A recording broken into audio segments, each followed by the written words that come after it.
Game is on the line right now. We need to score on this possession. I'm calling for the post up for Okafor. He's been having a pretty good game, getting the down lows of Okafor. Got him up in the air, taking it all the way to the basket. Okafor, what the?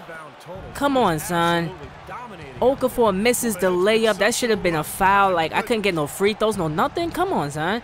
All right, we gotta play excellent defense on this possession. We can't let them get nothing, son. Here's Kufas putting up that shot. Wow, son, look at that BS that I be talking about. He just did a similar move that I did on my previous possession, and he got called for the foul, right? He would get the foul call. Makes the first free throw, and he misses the second. That ball do not lie, son. That's that bullshit right there. Oh, man, I miss Monte Ellis. I'm not going to call timeout. Taking the first available shot. Melo gets a good look at the three. Bang! Carmelo Anthony for 1, 2, 3. And we take a 1-point lead. Oh, shit, they not calling timeout. They're going to play it through. Here's Mike Conley getting right past me. Blocked. Get that weak shit out of here. Come on, throw it up, throw it up. No. Oh, my God. We would throw it out of bounds. Oh, look at that. Come on, son. Let me see if they're going to get a shot up. They get it inside to Mike Conley, and this game is over. They don't even get a shot up, and we win 10 games in a row, baby. We have won 10 games in a row. We are on a roll. Shouts out to Melo for hitting that game-winning shot. Oh my God, yo, I got some balls, son. I got serious balls, bro. But we have won 10 games in a row on this Knicks MyGM. We are just rolling past the competition, blowing out every team. But look at this BS, son. I checked the team status, and it says Carmelo Anthony would like to discuss that he's unhappy here in New York and he wants to be traded. What the hell? Where did that come from? We are on a 10-game winning streak. We're the best in the East, and you're demanding a trade? Are you really serious right now? Of course I'm not going to grant him no goddamn trade. I want to win a ring with Carmelo Anthony. Like, what the hell is really his problem? So I went ahead and chose the option to increase more touches, give him the ball more often, since I guess that's what he's bitching about or some shit like that. And of course, news got out to the press. I said no comment. I'm not going to comment on that. As the owner of the New York Knicks franchise, you know, I had to, you know, keep it professional, feel me? Now Carmelo wants to speak to me about how happy he is. So first off, he was unhappy. Now all of a sudden he's happy? What the heck? Now look at what he's saying now. Carmelo, you bipolar as hell, bruh.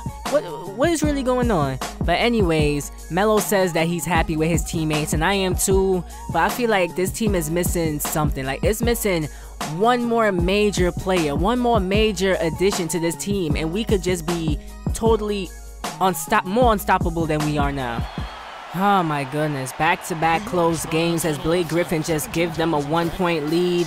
I'm passing it to Tim Hardaway Jr., putting up a 3-point shot. Bang!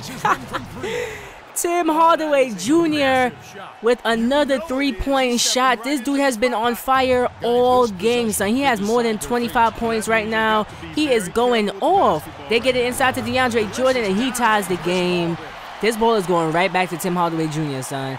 Tim Hardaway Jr. coming off the bench, going off. So I'm going to go ahead and give him the ISO. I'm giving him this shot. Here's Tim Hardaway Jr. taking it all the way to the basket. Misses. Tristan Thompson gets a rebound and a putback. We get the lead. Come on, son. We need to get a huge defensive stop if we got to keep this winning streak. Bump it up to 11 games in a row. Here's Chris Paul. Chris Paul. Oh, man. I thought he was going to shoot. Here's Blake Griffin getting it back to Paul. Let's see what they got. Blake Griffin putting it up. Oh, he misses the shot. That's exactly what I want to see Blake Griffin missing. If this doesn't convince you guys that I'm one of the best general managers, owners in franchise history, we win 11 games in a row on this Knicks MyGM. Let's go, son. So we win 11 games in a row, and check this out, my man Tim Hardaway Jr. finishes with 30 points, a career high 30 points, hitting 6 3-point shots. This dude was going bananas this game, son. This dude could not miss, except for that last possession. I don't know what the hell he was doing. But anyways, that don't matter. Tim Hardaway Jr., career high 30 points. So now I've been searching for that player, that it player that could take our team to the next level. And look at who I found. None other than DWAYNE WADE. He is on a losing Kings team. They are 2-13 for the season. So I should be able to put together a trade to try to get DWAYNE WADE on my team. I was planning on trading Monte Ellis for DWAYNE WADE because I wanted someone that have championship experience, someone with a lot of veteran leadership that could take this team to the next level. And I just feel like DWAYNE WADE could do it, even if I have to play him limited minutes coming off the bench or still start him with Melo.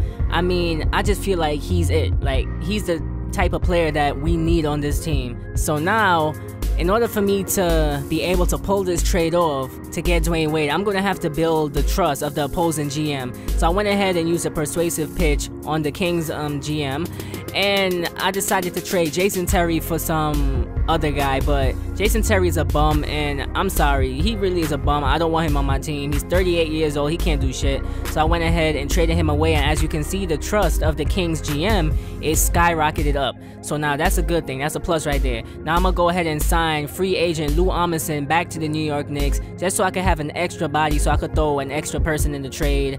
And now I'm gonna have to increase the stats of Monte Ellis, so the Kings will give me DWAYNE WADE and they will accept the trade.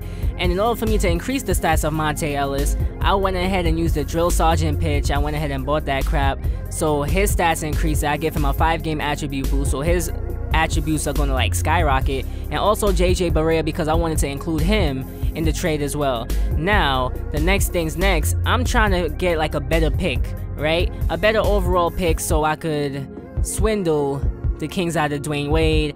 And all I have left is a 2019 pick, and that's no good. So I went ahead and used the persuasive pitch again and traded away my 2019 pick to get the 2018 Detroit Pistons pick, because let's face it, the Detroit Pistons are like a bad team. So in a couple of years they're gonna be losing, and that pick is gonna be very valuable. But now I'm gonna need to land a top 10 pick in order for me to get DWAYNE WADE. So I'm going to trade Monte Ellis, JJ Barea, and I gotta trade my pick, and that pick has to be good because the Kings are a losing team. As you can see, they are doing very horrible this season, and they're more than likely going to get the #1 pick. So I have to land a top 10 pick in a trade in order for me to even think about getting DWAYNE WADE and take DWAYNE WADE off the Kings' hand. And look at this, I could get the Wizards 2016 first-round pick, which is a top 10 pick, for my Detroit Pistons first-round pick in 2018. I'm gonna go ahead and take this trade. Come on, son. So now I have everything in place for me to try to get DWAYNE WADE. Monte Ellis, JJ Barea, 2016 top 10 pick that the Wizards have. All of that for DWAYNE WADE. I'm gonna go ahead and submit this trade. The Kings GM have to take this trade. I went through all this trouble, and look at this bullshit, son. You cannot be serious. Look at everything that I'm giving up for DWAYNE WADE with a bum knee, with injury issues, and you wouldn't give me DWAYNE WADE for all of this that I'm offering. This is a badass package right here, and the Kings GM won't take that? You must be retarded, son. So now we lucked out with DWAYNE WADE. We can't get DWAYNE WADE, but look at this. Jimmy Butler, an excellent all-around star, an excellent defender. He's young. I mean, having him with Melo, Dragic, Tristan Thompson, Angelo Okafor, come on, son, that sounds sexy right there. And look, the Bulls are actually, they are willing to trade Jimmy Butler. I mean, come on. So I had to call up the GM of the Bulls, and I'm gonna offer them this trade. Monte Ellis, the pick, and JJ Barea, the same pick that I was trying to use to get DWAYNE WADE, for Jimmy Butler, Kirk Heinrich, and I tried to include the pick, but they didn't want that. But look at this. I took out their 2016 pick. It seems like they didn't want to give that up. And look at this, son. I could use the pump-up draft pitch or the pump-up player pitch to get Jimmy Butler, and that's exactly what I'm gonna go ahead and do. Use that persuasive pitch, and welcome to the New York Knicks, Jimmy Butler, bruh. Oh my god, this is gonna be amazing. But look at this BS. The fans don't like it. The fans hate the acquisition of Jimmy Butler. You cannot be serious. I'm sorry. I have to say that the fans don't know basketball if they don't want Jimmy Butler on the team. Like, come on, are you guys really serious right now? Jimmy Butler?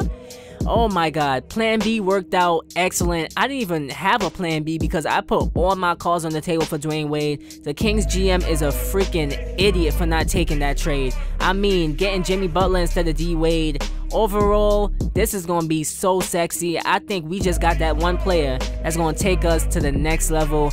Welcome to the New York Knicks, Jimmy Butler.